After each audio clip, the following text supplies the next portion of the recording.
Masal Khair. I would like to start by taking a vote on the language that we're going to use. For those of you who prefer that I speak in English, please raise your hands now. And those of you who prefer that I speak in Arabic, please raise your hand now. Okay. So English. Okay, good evening. It's an absolute pleasure being with you here today. For those of you who came to hear me speak about artificial intelligence, I must say that this presentation is not AI heavy. It does have some components of AI, but it's more about our future and where technology takes us. What is the opportunities, or what are the opportunities that technology is going to create for us? And what are the challenges that most of us do not see? And then finally, maybe a little bit about what we can do about it. What is our role in this future, and why we need to be more aware and active on these challenges. I'd like to start with a misconception that some of you might have. What are the challenges of the future that technology is going to create? The first, to some people, might be running out of phone battery, or not having data, or that your phone freezes. These are not challenges. These are maybe issues that we get because technology is a big part of our lives today. What I'm going to talk about is something that looks more like this. I'd like to ask all of you right now to answer me on this question. What is the most exciting technology to you guys that you're going to see in the future? And anyone can answer. Blockchain. Blockchain?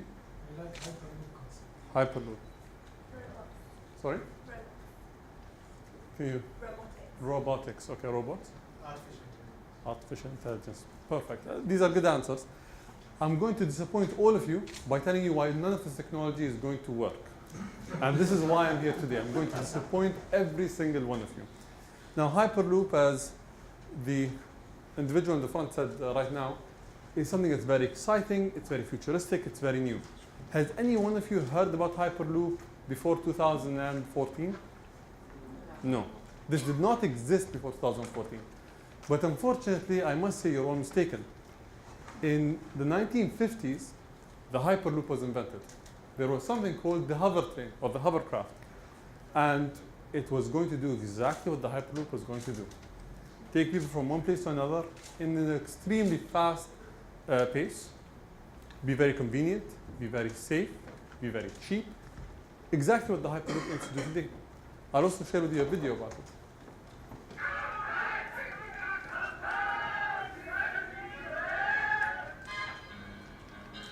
Making his first public appearance, Britain's latest experiment in hover travel.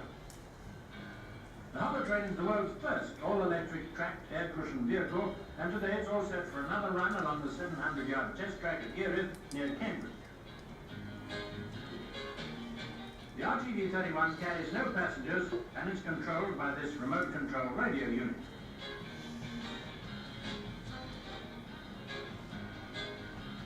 Built by Vickers at Swindon, the hover train is designed for speeds of up to 300 miles an hour, but for today's run it goes at a cautious 15 miles an hour. The idea of this form of transport is to investigate the possibilities of combining high-speed travel with low maintenance costs. Already a number of countries have shown considerable interest, not least the United States through its Department of Transportation.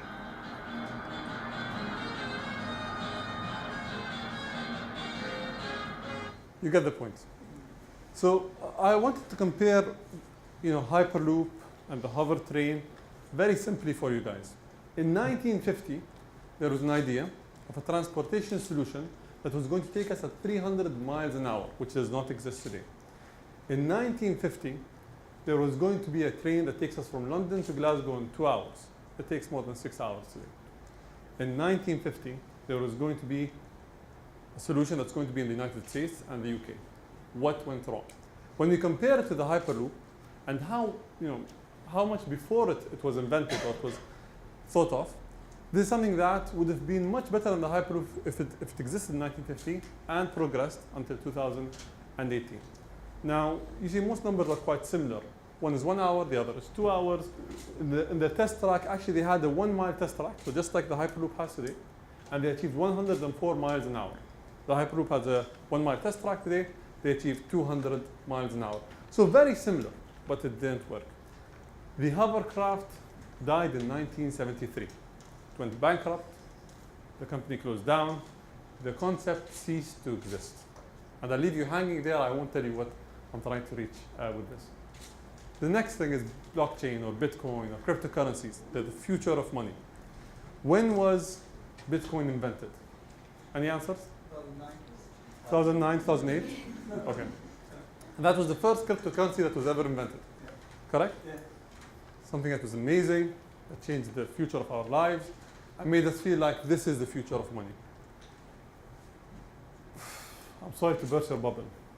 In 1983, there was a cryptocurrency called eCash, or later known as DigiCash, that did exactly what Bitcoin did and what most cryptocurrencies did.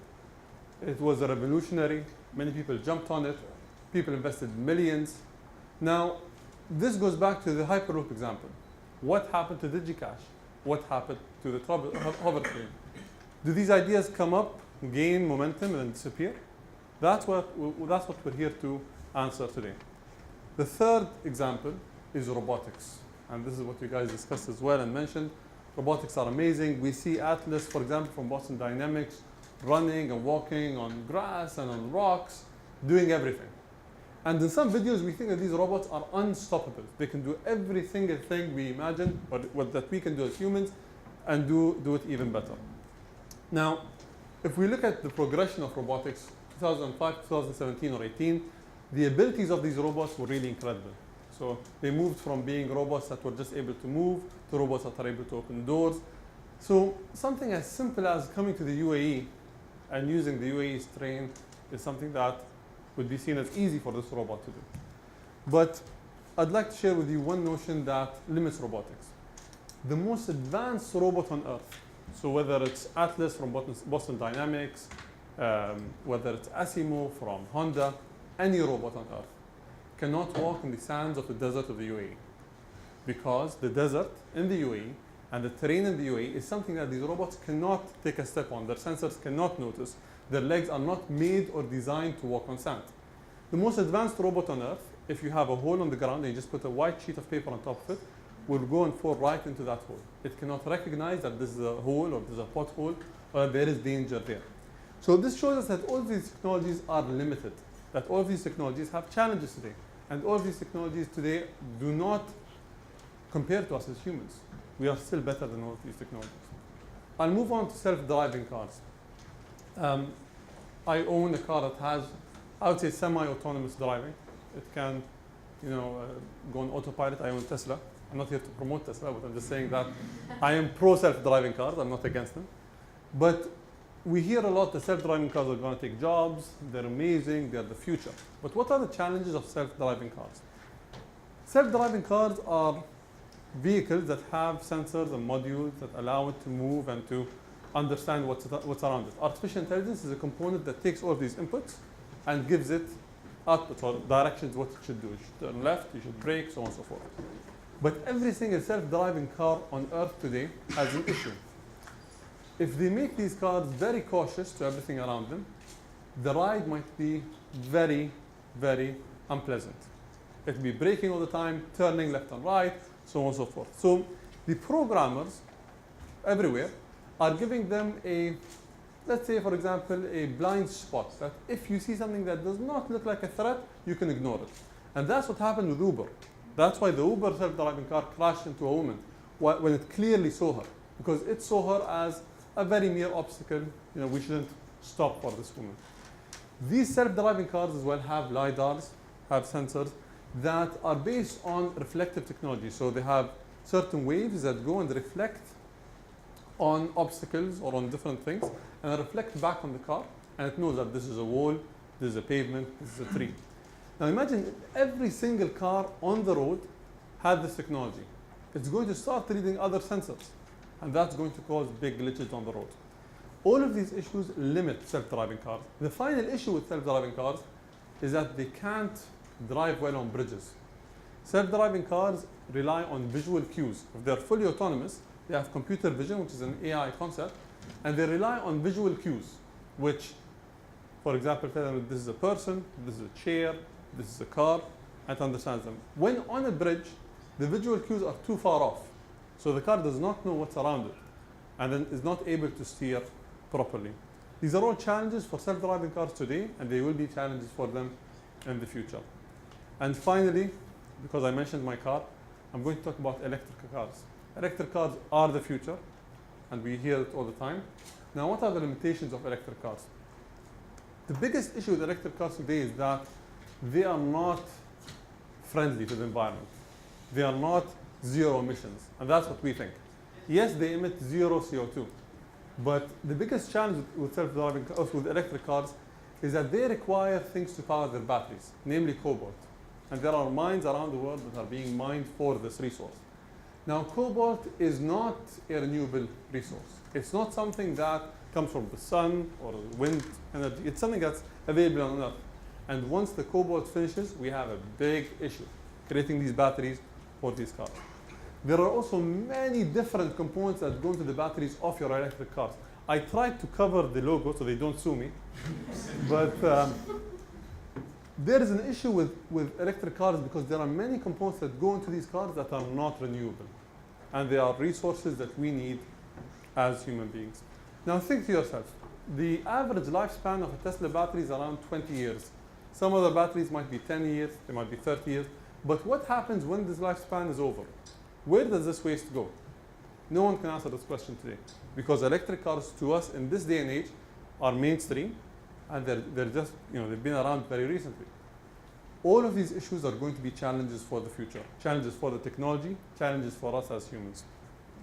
Now, all of you have this look on your face. You're asking me, why are you telling me all of this? I came here to be positive, and you're giving me very pessimistic views of the future that have nothing to do with what we as UAE are aspiring to do. All of these challenges give us one notion, that we in the UAE, as individuals, can create solutions for them. And I'll give you an example. The hover train died, that is true. But the invention of the hover train and what the hover train created through its trial and error and its tests was two things.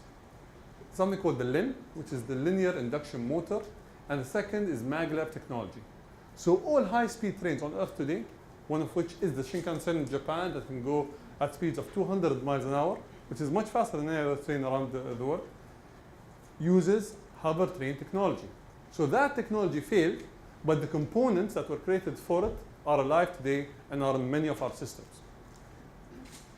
We look at the robots that can't walk on sand. There are people around the world that knew that this is an issue. Not just sand, robots can't feel things, can't feel the terrain the same way that we do. They have very rigid legs and arms. So in Cornell University, there are researchers working on creating soft hands and soft legs or soft robotics for these robots. So then tomorrow, Boston Dynamics or one of these big companies is going to buy this solution and add it to their robots. There is nothing stopping any one of you from creating this technology. When talking about cryptocurrencies, yes, DigiCash failed. Yes, eCash failed as well. And all of these, let's say, founding cryptocurrencies failed. But what they created was an idea. eCash, DigiCash, was centralized. So it wasn't built on the internet. It was built on my PC. I was able to create the currency, sell it, and trade. And then banks were able to do that as well. When they failed, there was a case study. Why did these currencies fail? In an era where people cared about privacy, in an era where people cared about decentralization. The answer was, create something that is decentralized, that is private, that can spread across the planet. And that's why we have Bitcoin, Ethereum, and all of these other cryptocurrencies today. So the failure of one of these technologies, or the challenge of one of these technologies, was the creation of another one. Now I'll talk to you about self-driving cars. What happened after talking or discussing the challenges of autonomous cars on the road and having them mainstream, China and Baidu invested billions of dollars to create autonomous cars that can go on roads next to each other without having an issue. They use the same technology that is used for synchronized drones on autonomous cars. And the answer was great.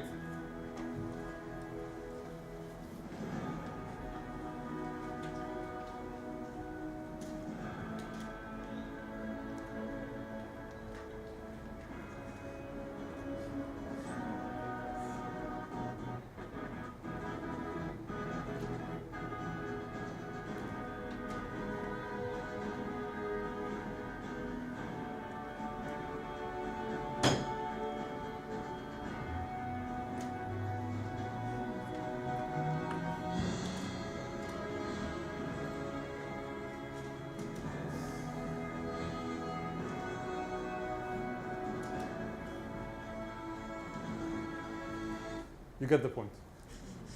Now, it's very funny that they use these autonomous cars on a bridge, because bridges were seen as the challenge to self-driving cars. What they did was they repurposed technology that was created for something else, namely drones, on self-driving cars, which is something that any one of us could have done if we had the idea and if we knew that what were the challenges of this technology. I would like to leave you with two quotes. The first is that technology is neither good nor bad. Technology is something that we use. It is a tool that we can use for good or we can use for bad. If you see technology as a tool, you'll be able to find solutions for the limitations of the technology, and you'll be able to create what the future needs. The second quote is that technology is not a miracle. Don't see what the technological advancements of today and think that this is something that's so incredible that we can't copy or we can't improve on. Look for the faults and then try to add or change or improve. Innovation is what makes dreams come to life, and innovation is what creates the technology of tomorrow. I'd like to leave you with that and invite you to the Majlis for an open discussion. Thank you very much.